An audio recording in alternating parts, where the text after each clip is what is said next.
Babaan Wadis waan natti meeqama waan ta'eef waa isaa irratti Babaan Wadis argamee galgala gara tarkaanfiitti deemna kanas. Yeroo lama sadii baafneerra Indiyaatiin kan jedhu jiraam namni. Indiyaatiin maaltu dhufa minaamin wal jabeessa namni keenya. Kanaaf bakka namni danuun jirutti hordoftoonni isaas hordoftoonni keenya jiranutti galgala waamne Indiyaatoo ta'e akkuma walii galaatti waa labsinee jennaa namni jaarsummaa ergame sun qunnamee ilaa nan kaffala kan jalaa jirus qabala. Guyyaa lama kan inni beellame jira warra himataa ture keessaa. Maraafu galgala walitti dachana waa'ee kee kanas. Sirree Mubaarikan illee kan hin jedhuun jaarsummaa nama fuudhamee jiru kunis keessa harka fudhatee Mubaarik illee harka keessaa fudhatee tarkaanfii fudha jennaan yeroo Mubaarik keessaa ba'e warri jaarsummaa kun illee keessaa ba'anii tarkaanfii amma mataa keetiin dubbachaa jirtu kana fudhachuu dandeessa illee dubbii kana itti meetiin ka'e jechuudha. Illee akkasuma akkuma hanqii ammaa kanan jedhu achi booda wanti gochuu dandeenyuun godhama jechuudha. Ammaaf kanuma amma dhimmi isaa qaxarame galgalatti saa kamsaa kottu. Amma kadhibii dabala. Akkasii jennee jirra bari hawaasa hedduun osoo jiru jechaadha. Hawaasa hedduu irratti nama akkanaa kana itti himanii hawaasa hedduu irratti maal akka murteessan akkasitti sagantaan sii qabamee jira. Waan ofii akkasii maal namni biraa hoo hin jiraaree abdii asirra jira maal namni biraa silaa Oromoo rakkoo hin dhiistu namni waa walitti kennuu hin dhiisu wal himatuu hin dhiisu ajaa'ibuma ka hawaasa kennaa kun rakkanni bara Oromoo dhugaa rabbii namni waa walitti kennuu hin dhiisu waa nama dhugatuu hin dhiisu. Sirri laa warri awwaalaa nyaatan kun immoo keessumaa ba'anii rakkoo hin jira. Namni awwaalaa nyaatu birrii ammaanaa liqii borsaa kaachuu hin danda'u. Geessituma buusee biraa galuu malee kan isaa keessaa kutatee inni guyyaa tokko harkaan lama bira bulchuuf takkayyuu hin jiru. Inni kun dhimma biraa of keessaa qaba. Baay'ee tokko nama dhibaa. Mee nama asirra jirtan keessaa namni birriin sirraa duguugamte mee? Namni saamamteen jirta saamicha hawaalaati ammoo saamicha biraatii miti. Birri qofa himatan ammoo waan biraatti himachuun ni danda'ama. Qoy qaaliin haa himatu idil qaalii waan biraa himachuu heddiin beekani mubee himachuu heddii rabbiin haa baasu. Yaa rabbi nuti ishii kanarraa fitnee kana qoy yeroo tokko himirisha. Ayyee dubbadhu seenaa lubbuu maalirra geessee dhufte? Bilbila ishee bilbilee fi naa kaasuu diddee barreeffama barreessee fiitan bahee garuu baay'ee halkan guutuu naa barreessaa turte bultee isheenoo. Irraafte kakkas ta'uun ooluu sagalee qabee fi amma yoo argite dafiitii Mubaarakiin dubbistaa isa sii dubbiseen ture dafiitii naa dubbisee dheenitan ture maal godhure? Ayyee ogguma siin kaate fidadhu kottu. Tole bakka ashi galatooma ulfaadha. Ijoollee kana yookaan imirishaana ta'uu ta'e fooloo godhiitii ijoollee keessaan yaadachiisee horii kan irraanfatame jechuudha. Tole rakkoo. Ayyee imirishaan tuffatamaa waan dubbatu. Ayyee qaal meeqa waan qaal. Inni yaada addaa qabu yoo jiraanne yeroo gaarii qabaattu. Inni addaa qabu yoo jiraate kotta. Mubee qaal yaada addaa qabaata jedhaa jirti mubee nafanii ni dhiisisii machuu heddina fakkaatee yu qaal. Qaal moo? Maaf fanta. Kuufteetti qaal. Meexxanillee rakkina kun. Himadhu bareedduu ko. Birri malee waan biraa himachuu ni danda'ama miti ajandaa keessan keessa akkasii. Waan barbaadde. Ayyee. Amaariiffaadhaan himadhu. Rakkoon qabu siifanii kaa'an. Ayyee. Ani immoo dubbeen itti sarrafuuti. Almallashaanii. Maanna damma isarra qabu. Beelaa botaa waasistu No. አይ እንደዚህ ያልሽ የቀለልሽ ግን ልብሽ ተሰርቆ በኋላ ጉድ እንዳትሆኚ። የምር ከተሰረቀ ቆየሁ እውነት ለመናገር ምን ሆንሽ ታዲያ? ምን በደለሽ? ማለት ተንጠልጥሎ ቀረ ባር ላይ አንጀን ኔሬ ጀደባን ሹላ አንጀን ኔሬ ጀደ በረባሽ ዋረክ ማልሲ ጎደ እሺ ለጴገያት ዋረክ እሺ ማልሲ ጎደ ማልሲ ቢ ኮማሊኒ ማልሲ ጎደ ዋረክ አሃ ለጴ ኮነ ጀዳ ፍደቲካ ለጴገያት የሲሚደ rakkatee hojjechuu hin dandeenye suma yaada. Ennaa deemus, ennaa ka'us, ennaa rafus, ennaa nyaadhus. Kan mana murtee jaalalaatti murtaa'aa kun. Malee asitti hin danda'amu. Mana garatti waan danda'amatti fakkaatu beellaa lakamu. Maddi koo maaliin? Ayyee barii isatu mubee si affanaa siin jedhee bara walumaa si affanaa akka ati samachuu deemtu akkanumatti naa galee si galee. Sima kan hubate. Ati ibsadhu yaada kee ibsadhu walumaa galatti yoo dandeenye. Mallikee jira. biyya jettu gadhiiftee bakka buufee lafa qabudha. Echa lafa qaba si bira dhufuudha. Egaa. Jechuun muddamatti kan dhufanii miti kan rakkadhee baay'ee sanumatti na rakkise. Amma qoosaan jiru rabbiin qoosina birrii kun jechuudhaan dhiba. Shi bakka nagaadhaan naaf turaatii yeroo sin dubbise na dubbisaa shi namni sin dubbise. Ayyee. Na buusi mukee. Buusaati. Maal jette kaa? Ani amma qoosaan jiru dhugaa dubbadde. Suma waan argamu qalbii. Qalbii yoo ta'e qalbii yoo dhugaa ta'e dhugaadha. Dhugaadha. Dhugaadha.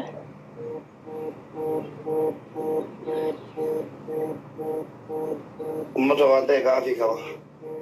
Sitti battee bulchu. Mubaarakitu qalbii ta'e nama karaatti himattu dhugaadhuma ta'ee fe'ati beekiifi. Bari. Maal jechuudha? Gaggabaas. Barra mubeetu afaan keessatti deebisaa jira silaamu baafataami. Qaal kan torbee sadii dura dubban. Guyyaa si harkaa dheeresse kaa'ati. Mana keessaa guyyaa si harkaa achi butanii dandeettaa torbee sadii? Yoo lubbuun jiraadhee rakkoon qabuun deebi'ee yoo jiraachuu baadhee immoo kalee sababa isaatiin du'e jechuudha. Akkaawuntii maatii keetii sana naa kenni. Baritti kee qoftee akkana biratti naan. Kanaaf. Akkaawuntii maatii. Maafaatti kennaa kaanii waanuu deemee birri dhiisii birri maalirraa godhaa miti. Bakkee keessi kafalee rakkoo qabu. Namni jaallattee duudhaan. Mirga keeti jaallattee duudhaan. Mubee malsuu heeno. Yeemiraas naannoo caalishaaloo. Oyaa qaaliyyee ne konjoo. Qaaliyyee bareedduu koo siin jiratu siin jedhu. Erga du'aa filatte ati siluma du'uu barbaaddeetta. Torbee sadii fagaate jetteeti. Egaa qaxaloo namni ishii kenne hin fagoodhaa jette. Ayyee Abdii Huseen dubbadhu. Waalaikum warahmatullah. Nagaa keessanii. Jirtuu fayyaadha. Haariloo. Ani dhiman dhimma biraa dhimma nama himannaa kana sin qabu namni himate hin beeku malee dhimmuma barranaa sanaaf hin argachaa ture jaloo kana taa'e isatti barreessaan ture keessaan mubee maalirraan geesse kaleesse naan kaleesse na eegaa ture waan ture. Dhimma maalii? Dhimma artist Kadir Ahmed. Dhimma artist Kadir Ahmed. Kaleessa laayifii seenee nam tokko abbaa kana namni jedhu nama bee ijoolleen egaa irratti beellamte turte lama naaf hin ture ofiifuu namni dhukkubsate jennaanii inshallah meebee sagantaa amma rakkoon keenya rakkoon keessan amma rakkoo guddaadha amma kali tokko sheeka tokko jira sheeka sana mubaarak sagalee nu ta'uu didettee ne mataatti asii ati kamiin sagalee ta'e kamiin godhu bee dura Ilaammee mubaarak waa tokko sitti ma ati sababa taateeti namni gestii keetti walitti qabamee gargaara isaa namni bakka beekutti dhaqee waa gargaara kanaafi namni dhimma lubbuu keessa jira sadarkaa biyya alaa murra qaqqabsiifameera ammaa of dadhabee bakka baay'ee nama kanaaf dursa kennite gorsee naannoo siitaa. Inni sun akkuma dammaa isaatu caalaatti qaadiin maal roobi yookiin aadatti sagantaa qabamuuf jedhamee eegamaa jira.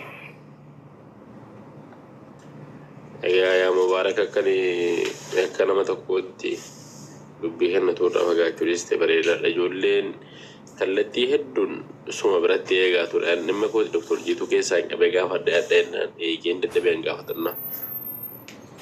Amma onlaayinii jirutti eegeen dadhabe hamma nam tokkotti nan gargaareedha jechuudha.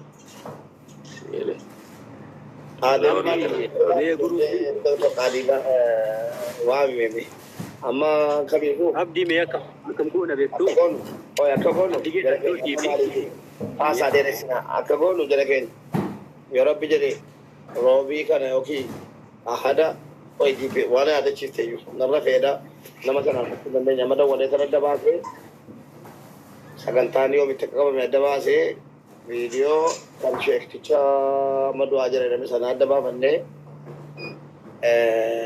kan isaa dursanii dhugaa ijoollee dhufanii sagantaa roobii yookiin guddaa jedhame kan isa kanaas immoo sagantaa qabnee fi viidiyoo hojjennee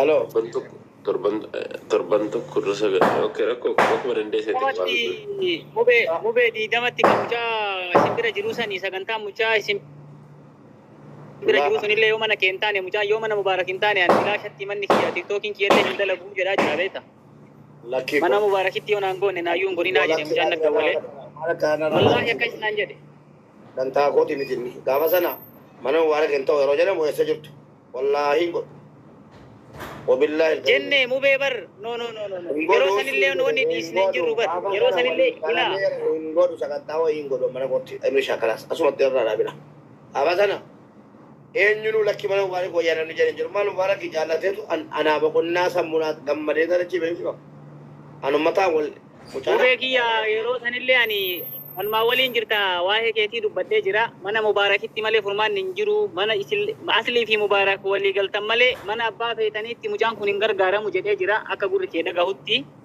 mee boona ol galchi mari'anna walumaa galatti nuti bar gaafa dirqama sirra kennee mana kee kana malee mucaan hin tajaajilamu jenne akkuma gartee osoo namni dhibbi takka waasii hin jedhu luka keetiin kaatee osoo diina meeqa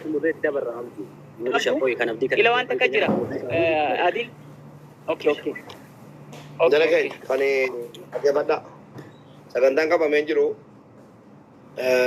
tokkoffaa kan ustaazichaa kan abdii haydar abdii bilisummaa ammayyuu dawwalaafiin ture hin arganne kunoo sagalee isin birattan qabaa fi assalaamu alaikum warahmatullahi wabarakatuh ahadamoo roobiitti qaxarame gaafa meeqaati sagantaanii sibiraa sun ka biyyaa sun kan talatti baalee sana adda naa baasii naagaa sagalee sun adda baafte adda viidiyoo jedhaa kan yoo roobii ta'e kan mucaa jimaata yoo ta'e ahadatti ka ustaazichaan qabaafi yoo immoo ahada ta'e jimaata dhufaanu kanatti kan ustaazichaan qabaafi kun lamman keessaa tokko qabamaadha isa kana ammoo sagantaa kan biraa qabna abdii quba ol qabaanneeti ton fageessin eengaddaa ajandaadha walirra bu'e yeroo ajandaan tiktookii irra jiru gargaarsi jira jettanii yaadinala yeroo ajandaan tiktookii irra ka'ee ummanni wal nyaachuu eegale waa gargaarsi wayii jira jettanii yaadina namni bakka ajandaa sana ta'a dhaqee amma ajandaan hin jirtu otoo ajandaa kan biraa uumameen dhufin kadirii gargaaruu dandeenya kanallee gargaaruu dandeenya abbaan giddii abdii geetaachuutti na wallaani rafeera gara baadiyyaatti abbaan giddiitti na wallaani jaarsummaa wayii rakka jiran viidiyoon ada walanii dhiifama naan jedhan amma sa'aatii meeqa amma sa'aatii 8 tarkan keessa kun abbaan giddii sobaa jedhan bisanii kophaa kiyya mana banee tofakkeessuu wallaalte agargaaruudha maal godha beektaa mubaariki kan artist kadir kan ila abdigeetachoo mubaariki abbaa giddiitii fi kiyyaadhaa fi walimatti guruupiine yeroo tokkichatti daqiiqaa tokkichatti dhufnee gastii irra teenye akka mucaan kun gargaaramu goona namni yoo abbaan dukka jiraatee waa dubbate malee atis hin yaadattu nutis hin yaadannu nama harkaa irraanfata sa'aatii illee waluma qaba waan ta'eef amma viidiyoo hundi namaa hojjetu viidiyoo hundi namaa hadharraa kaasee sagantaan qabnaa fi viidiyoo hundi namaa hojjete kan hundi namaa irratti argatu viidiyoo jedhee naan nakaasistanii turan bada jarsaa ilaa jarreeftu hojii turfanii viidiyoo jedhee guyyaa duraan qabne sana darbeera kaase nan hin kaase viidiyoo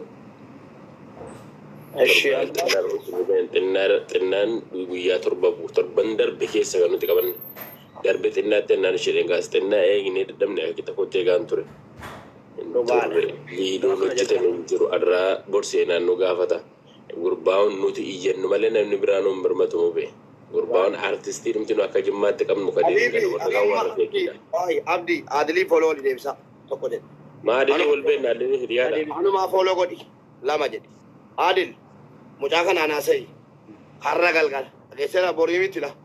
Har'a galgala an adda baafadhee kan roobi kam jimaataa fi ahada keessaa tokko adda baafadheetanii ahada ta'uun oolu. Yoo ahada ta'e jimaata kana sagantaa doktora kana artistii kana qabnaa fi Adil yeroo gastii dhuftee na yaadachiisi galgala hadha sittan kenne. Ageesse garuma hojiitti deemuu caala. Waan ati galgala kottu Adil foloo monitara gadi qabu fi ijoollee nuyi irratti dubbanna dirqama irratti dubbannee abbaa taanee fi dhiisi asuma mana kootti dhaggeeffadhu immoo mana kootti wal geenyee sagantaa amman tokko viidiyoo hojjedheen dhufa dirqama irratti argamuudha. Sanallee dirqama Aljaziiraa waamnee Abdii Geetaachoo waamnee kiyya waamnee hunda waamnee marii goona adda galgala na yaadachiisi Adil amaanaadha. Kanuma haasaan gabaaba.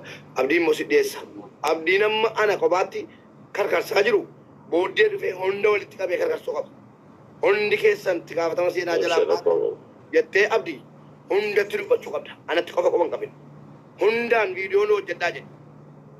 Abbaa hojjetu laalta, abbaa dhiisu laalta, sana booddee waan barbaade jettee yoo kumatti. Wallaahi immoo namni keessaa hin dubbisin jiru. Aljaziiraa dubbiseen naan kophaa qabee naan jedhe Abdii Geetaachoo dubbiseen naan hammaan danda'u dhaqee gargaaree hin gargaartan taanaan lafa inni jirutti inni qamma viidiyoo isin waraabaan bara jiraadhe naan jedhe Abdii Geetaachoo ifunoo keessaan. Aljaziiraan wajjin iyyeeyyeen dadhabeen argaan turre naan jedhe.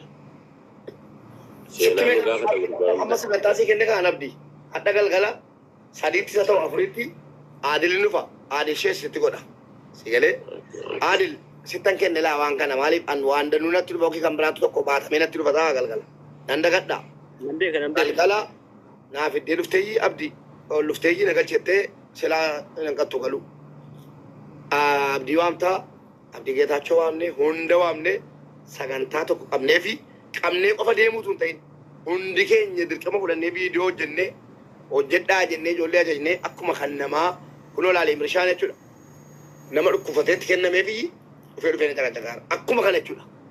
Jala deemnee akkasitti sagantaa isaa qabnee fi adda galgalatti sagantaa isaa qabnee fi viidiyoo hojjennee hundi keenya iyyuu akka inni gargaaramu goona walii galleerra.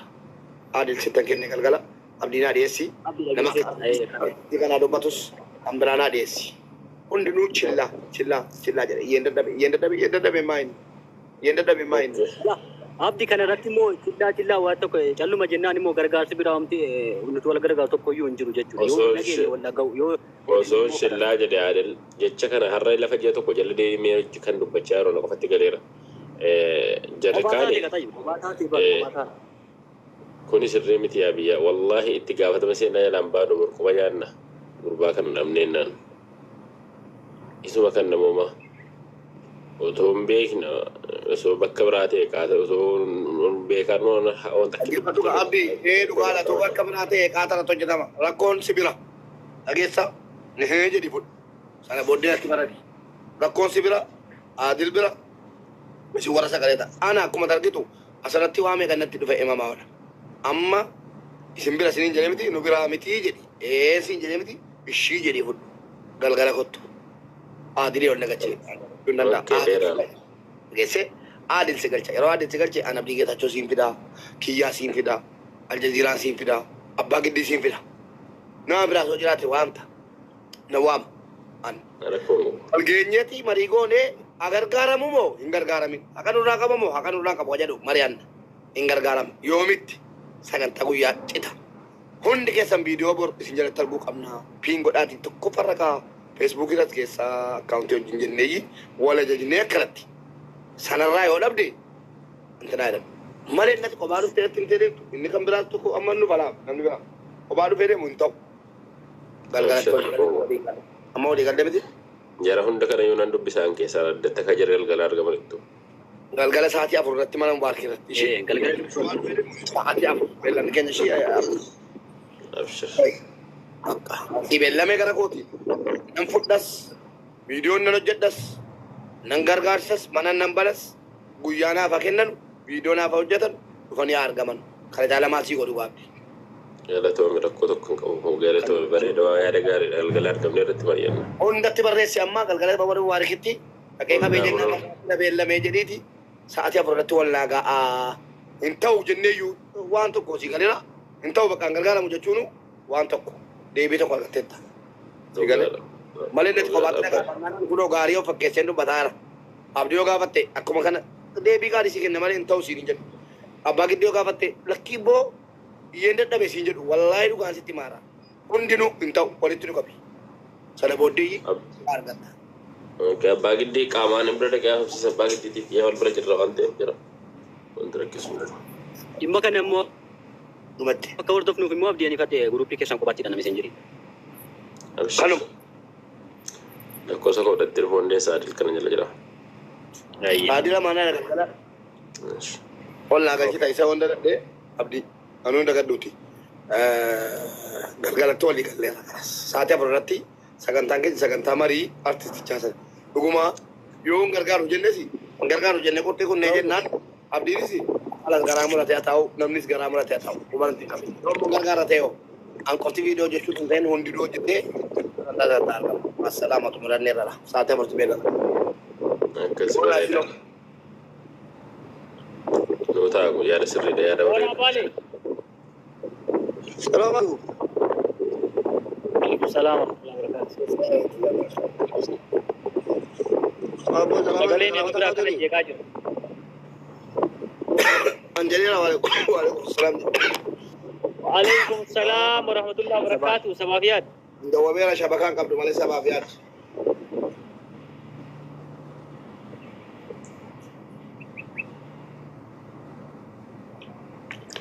Bona mee baga nagaan dhufte bona kiyya dhimma waa'ee wanni kana mee mana bana muti irraa banadhuuti waan ammaan dubbachaa jiru kana bona wanni kun guyyaan deemtee geettee jirtii guyyaa 20tti sagantaan qabamee ture mucaan mana kiyyatti tajaajilan godhinaa yoo dhugaa naa yaaddaman mubaarakkitti godha waan jedhaa halkan guyyaa masaana dhukkubsaa maal jettaatti bona mee bona deebi'ee kana jaallee bona rahmatullahi wa barakatuh ni beektanii ni dhugama dubbadha waan fakkaate dubbadha wanti yeroo hedduun an dubbadhu waan fakkaatu malee waan nama biraa fakkaatu dubbadhu dhugaadha. Ati dhuftee gaafachuu keetii fi dubbii kana jala buutee hordofuu kan keetiif galatoome. Si qofaa miti akka mucaa kana namni mubaarak bira dhaabbatu kallattii barbaachisuun anis dhiibbaa nama godhe keessaayi hatta naga karaa mucaa sanii deemaa ture mubaarakin silkiidhaan wal hordofaatiin turre. Haa galatoomu dhaqee ilaalee jennee dhaqee ilaalee jira akkuma nama kamiitiyyuu sagalee ta'eefii jira.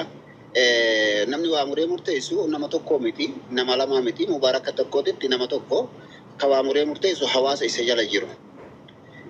Hawaasatti as baase namoota yeroo san nama kumaan lakkaa'amu keessatti namoota fidee kumaaf nama 300 kumaaf 200 achi keessa jira namoonni gartee sooshaal miidiyaa kana gubbatti argaman namni hundinuu achi ture. Walumaan murteessinee jirre. Kanti murteessinee mana boonaa ta'uu qaba jedhan lakki mana boonaa ta'uu qabu jedhee ofirraa dhiibbifadhe yeroo sanaan. Namoonni hedduun mana mubaarakillee ta'u jedhu. Irra guddaan nuti kan itti walii galle mana mucaatii walii galle. Tokkoffaa mana mucaatii akkatti walii galan baariyaaliin mana osolkaa gargaarsa kana keessatti eebalu gaqqabee eebalu tachiin sharafeen keessan jirtu mana mucaatii murteessine. Erga mana mucaatiitti murteessine wanti irra deebi'amee viidiyoon erga hojjetame mana mubaarak ta'uuf hin qabu.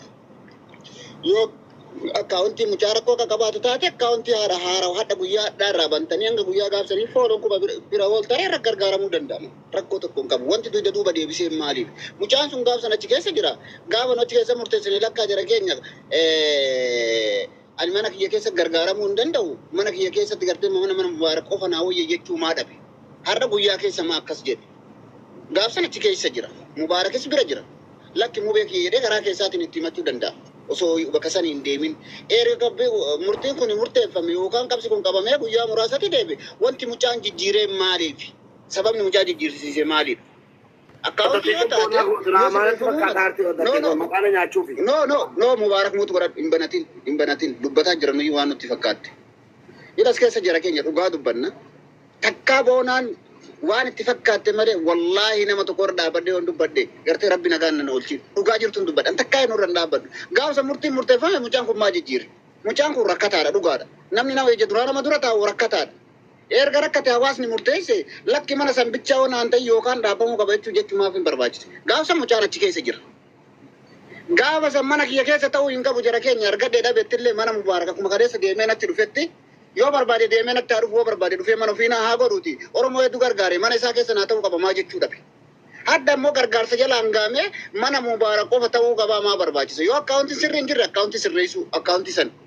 Ila Oromoo na gargaara manni kiyya sirra gargaaramuu barbaada akkaawuntiin kiyya sirrii hin jiru naa sirreessaa jechuu. Yookaan yoo akkaawuntiin sun gartee harkaa dhaabbate yookaan faayidaa hin qabne maarree mana namaa kamiitu seenee maarree guyyaa gaafa sadiif gargaarsa qabaati. Oromoo fooloo naa godhaati guyyaa gaafsaniif gartee fooloon kiyya akka gartee kuma biroon naa taru naa godhaa jechuu. Kanuma dubbiin jiru hadda maa jijjiirame. Tanuma si gaafadhe milishaa maa jijjiirame.